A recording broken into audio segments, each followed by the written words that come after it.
एक समय में लग रहा था कि यूपी में कोरोना अंडर कंट्रोल है, लेकिन राजधानी लखनऊ, आगरा और मेरठ जैसे बड़े शहरों के मौजूदा आंकड़े अब डराने लगे हैं।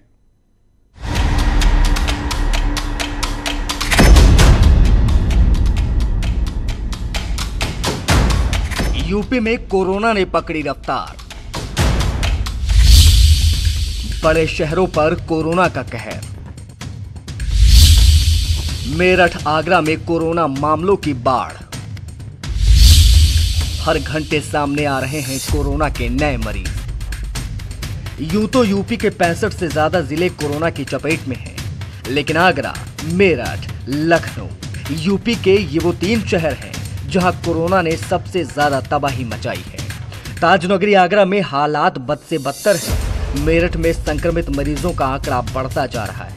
24 घंटे में सामने आए 24 मामलों ने चिंता और बढ़ा दी है। 2 मार्च को पहला मरीज मिलने से अब तक संक्रमण की इतनी तेज रफ्तार आगरा में पहले कभी नहीं दिखाई दी। 6 दिन में 200 से ज्यादा मामले सामने आ चुके हैं।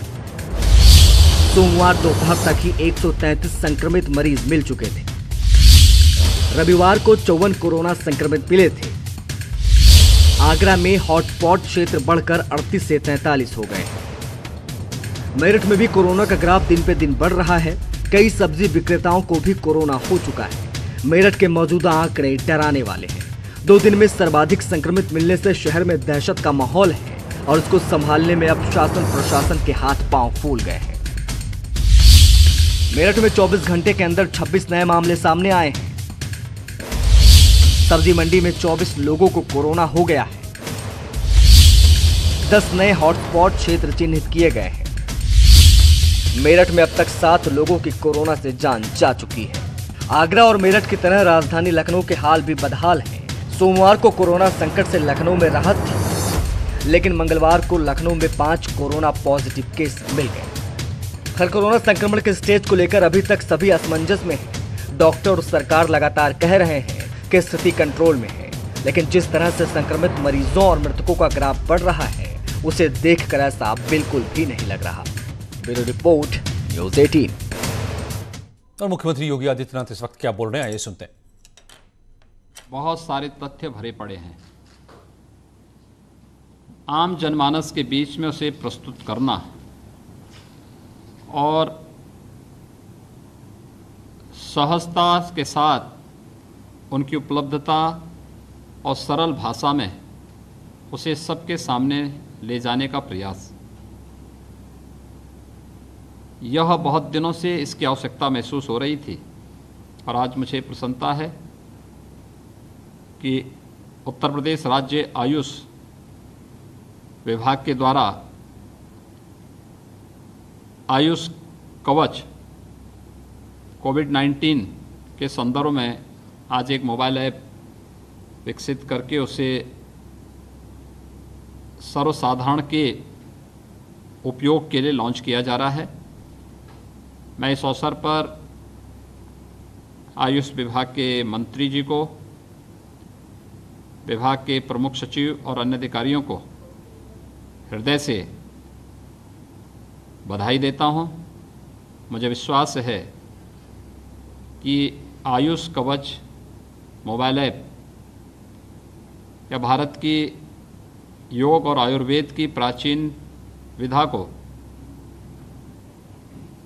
शरीर की प्रतिरोधक क्षमता को विकसित करने की दृष्टि से नित्य नए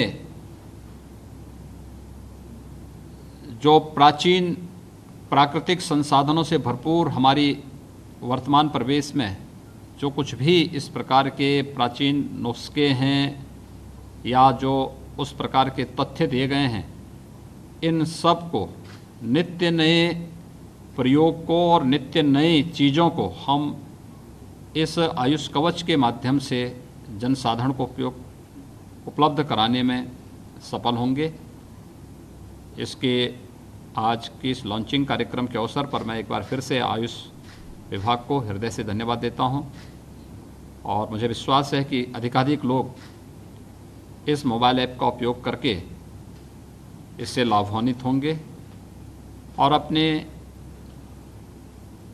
आसपास के प्रदेश में उपलब्ध प्राकृतिक संसाधनों के माध्यम से अपनी रोग प्रतिरोधक क्षमता को विकसित करके हम कोरोना जैसे वैश्विक महामारी को परास्त करने में सफल होंगे।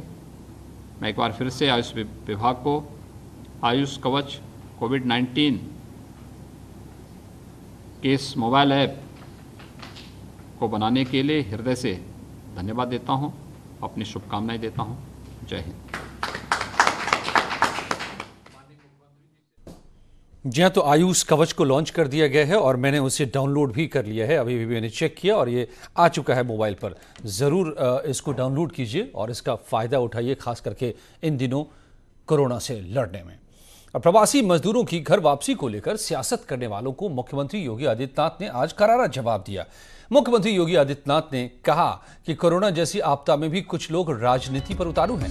मुख्यमंत्री ने कहा कि जो लोग अपने शासनकाल में गरीबों के लिए कुछ नहीं कर पाए, वो आज सवाल उठा रहे हैं। उन्होंने कहा कि मजदूरों, गरीबों और निराश्रित बुजुर्गों के लिए सरकार के कामकाज को देखकर दरअसल विपक्ष बौखला गया है। मुख्यमंत्री ने यह भी कहा कि सरकार ने गरीबों के लिए राहत पैकेज जारी किए हैं, राशन और भत्ता मुहैया करा रही है सरकार, और विपक्ष सिर्फ मजदूरों के नाम पर नकारात्मक राजनीति करने में लगा है। उन्होंने कहा कि घोटाला करने वाले लोग आज परेशान हैं। मुख्यमंत्री विपक्ष को आगाह करते हुए कहा कि यूपी की 23 करोड़ जनता विपक्ष के नकारात्मक रवैये को भले अच्छे से जानती है और उसका जवाब भी देगी। सरकार श्रमिकों की सुरक्षित वापसी के लिए प्रतिबद्ध है। दरअसल प्रवासी मजदूरों की वापसी को लेकर कल ही विपक्ष ने सवाल उठाए थे। कांग्रेस अध्यक्ष सोनिया गांधी ने मजदूरों से रेल किराया वसूले जाने को लेकर सरकार से जवाब मांगा था। इस बात का भी ऐलान कर दिया था कि कांग्रेस पार्टी प्रवासी मजदूरों के वापसी के लिए रेल किराया देगी। प्रियंका गांधी ने इस पर ट्वीट भी किया था।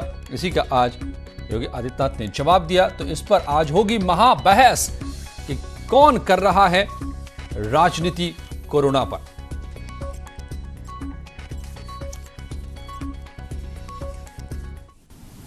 कोरोना वायरस के खिलाफ देश की लड़ाई जब मजबूती के साथ आगे बढ़ रही है, ऐसी स्थिति में भी बहुत सारे लोग ऐसे हैं जो आज भी राजनीति करने से बाज नहीं आ पा रहे हैं। यह अत्यंत दुखद है कि भारत की इस मजबूत लड़ाई को कुछ लोग अपने निहित राजनीतिक स्वार्थों के लिए कमजोर करने का प्रयास कर रहे हैं। अब जब गरीब के साथ, किसान के साथ, मजदूर के साथ, युवाओं के साथ और बिना भेदभाव के हर एक तबके के साथ जब सरकार खड़ी है, तब भी कुछ राजनीतिक दल सेवा के कार्य से अलग हट करके केवल राजनीतिक रूप से हर एक मुद्दे में अनावश्यक वेजा राजनीति करने का जो कुत्सित प्रयास कर रहे हैं, यह अत्यंत ही मुझे लगता है कि राजनीतिक गरिमा के प्रतिकूल अभद्र आचरण है। जनता सब कुछ जान रही है। इन लोगों के इस नकारात्मक रवैये का जवाब जनता जनार्दन स्वयं देगी। और यूपी से बाहर रह रहे प्रवासी मजदूरों की घर वापसी का सिलसिला जारी है। अब तक 10 से ज्यादा ट्रेनें मजदूरों को लेकर राज्य के अलग अलग शहरों में पहुंच चुकी हैं। कुल 30 ट्रेनें यूपी में आनी हैं। ऐसी ही 2 ट्रेनें आज गोरखपुर और कानपुर पहुंची। गोरखपुर पहुंचने वाली ट्रेन में गुजरात के नाडियाड और अहमदाबाद से मजदूर सवार हुए थे, जो यूपी के अलग अलग 50 जिलों के रहने वाले हैं। ऐसी ही एक ट्रेन गोधरा से कानपुर पहुंची। इसमें 1200 से ज्यादा मजदूर और उनके परिवार के लोग थे। अब इन लोगों की स्वास्थ्य जांच के बाद उनके गृह जिलों में भेजा जाएगा। सरकार उनके खाने पीने का भी इंतजाम कर रही है। गुजरात के अहमदाबाद से एक श्रमिक स्पेशल ट्रेन गोरखपुर पहुंची और इस ट्रेन में 1100 से अधिक श्रमिक सवार थे। इन श्रमिकों को जब ये गोरखपुर पहुंचे तो बाकायदा इनकी जांच की गई, इनका टेम्परेचर लिया गया और उसके बाद इनका नाम, गांव और पता नोट किया गया। साथ ही गुजरात में क्या काम करते थे उसको भी नोट किया गया और फिर यहाँ पे बसें लगाई गई थी। उनको इनके ज़िले के हिसाब से बसों में बैठाया गया और फिर बसों से यहाँ से रवाना किया गया। इस ट्रेन में उत्तर प्रदेश के 50 से अधिक जिलों के लोग यहाँ पे आए थे और यहाँ से उनको भेजा जा रहा है। जैसे यहाँ पे मेरठ, मथुरा, आगरा के और कासगंज के भी यात्री गोरखपुर पहुंच गए थे। जबकि अगर रेलवे प्रशासन और प्रशासन चाहता तो इन लोगों को आगरा या उसके आसपास कहीं रोक सकता था, जिससे समय की भी बचत होती, संसाधन की भी बचत होती और ऊर्जा की भी बचत होती। इन यात्रियों को वापस गोरखपुर से मेरठ या आगरा, मथुरा, हाथरस नहीं जाना पड़ता, ये यात्री भी सुकून में रहते। लेकिन प्रशासन ने इनको सीधे वहां से लाके गोरखपुर ही छोड़ा और यहाँ पे बाकायदा जांच कर इनकी एंट्री कर ही इनको इनके घरों तक पहुंचाया जा रहा है। अखिलेश पांडे के साथ रामगोपाल द्विवेदी, न्यूज़ 18 गोरखपुर। लॉकडाउन के दौरान वो लोग जो अपने घरों तक नहीं पहुंच पा रहे थे, उसे सरकार ने आश्वासन दिया कि ट्रेनों के माध्यम से अपने घर पहुंचेंगे। कानपुर में स्पेशल ट्रेन गोधरा से चलकर कानपुर पहुंची। वहां 1200 करीब यात्री थे, जिन्हें सोशल डिस्टेंसिंग का ध्यान रखते हुए इनके नाम, इनके पते, इनकी स्क्रीनिंग करते हुए वो यहाँ से भेजा गया। अगर इन यात्रियों की बात की जाए तो ये 53 जनपदों के थे, जिनके लिए 47 बसों का अरेंजमेंट किया गया। आरपीएफ, जीआरपीएफ, यहाँ तक कि रेलवे का स्टाफ मौजूद रहा और अब से कुछ देर बाद ये अपने अपने गंतव्य के लिए यहाँ से रवाना हो जाएंगे। हर व्यक्ति जो यहाँ इस कानपुर में गुजरात से आया, उन्होंने सरकार का धन्यवाद दिया, उन्होंने thanks to Modi, thanks to PM कहा। वीडियो जर्नलिस्ट आशीष पांडे के साथ अमित गंजू, न्यूज़ 18 कानपुर। लौटते हैं।